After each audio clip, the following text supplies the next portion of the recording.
আচ্ছা, আপনি কত বছর বাঁচবেন? 60 বছর? কি কম হয়ে গেল?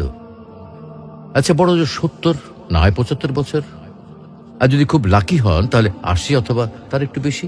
টিক টিক করে কিন্তু সেকেন্ড সময় চলে যাচ্ছে, আর টুক করে হাতে জমে থাকা সব সেকেন্ড শেষ হয়ে যাবে একদিন। একজন মানুষের কাছে যখন কয়েকশো কোটি টাকা থাকে তখন তাকে টাকার বিলাসিতা মানায়।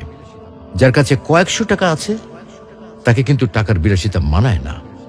আপনার আয়ু যদি কয়েক হাজার বছর হতো তাহলেই সময়ের বিলাসিতা আপনাকে মানাতো। এত অল্প আয়ুতে মন খারাপ, কষ্ট, পচা ব্যাপার স্যাপারগুলোতে সময় নষ্ট সুযোগ কই?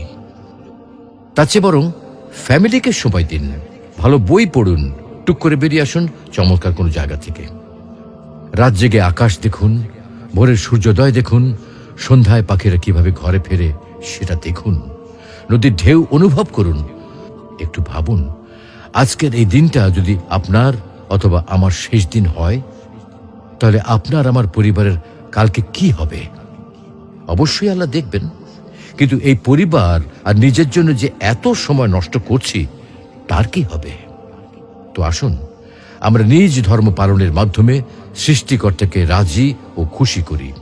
হয়তোবা আজকের দিনটাতে সফল না হলেও পরকালীন জীবন সফল হতে পারে।